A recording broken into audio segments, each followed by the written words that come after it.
বিসমিল্লাহির রহমানির রহিম। যারা আমার সঙ্গে আছেন সবাইকে আসসালামু আলাইকুম। সন্ধ্যায় অপসরা চা খাবে, আরিশা আর আমি কফি খাবো, কারণ বড় মেয়ে কফি পছন্দ করে না, ও লাল চা পছন্দ করে। এই কারণে তিনজনের এরকম আলাদা আলাদা নাস্তা।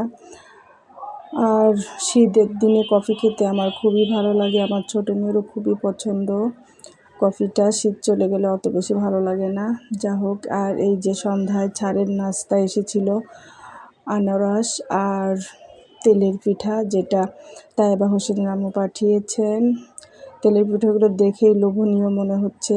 আর এর আগের দিনও দিয়ার আম্মু ভাবি পাঠিয়েছিলেন, সেই পিঠাগুলো অনেক ভালো ছিল। দুইজনের পিঠাই অনেক মজাদার। আর এই যে মাসকালার ডাল গ্রাম থেকে আমার ভাই পাঠিয়েছে। আর এই মাসকালার ডাল দিয়ে লাউ রান্না আমার খুবই পছন্দ, আমার মেয়েদেরও পছন্দ, আর আমার হাজবেন্ডের খুবই পছন্দ ছিল মাসকালাই ডাল। এভাবে রান্না করলে পুরো 1 প্লেট খেতে পারতেন, খুবই পছন্দ করতো।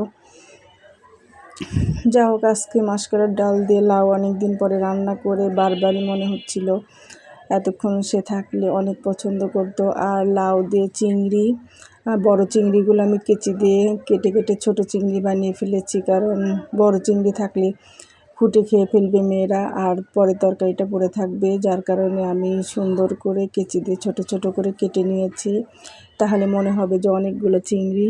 তো এভাবে রান্না করলে কিন্তু খুবই ভালো হয়। আর একটা চিংড়ি অবশ্য খেয়াল করিনি, একটা চিংড়ি আস্তই রয়ে গেছে। লাউ চিংড়িটা কিন্তু শরীরের জন্য অনেক ভালো, আর খেতেও অনেক মজা লাগে, আমার কাছে লাগে, আমার পরিবারের সবাই খুবই পছন্দ। লাউ খাওয়াটা শরীরের জন্যও ভালো। আমাদের নবী হযরত মুহাম্মদ সাল্লাল্লাহু আলাইহি ওয়াসাল্লাম কিন্তু লাউ তরকারি খুবই পছন্দ করতেন। যা হোক, যারা আমার ইউটিউব চ্যানেলটি এখনও সাবস্ক্রাইব করেননি, প্লিজ একটু সাবস্ক্রাইব করবেন।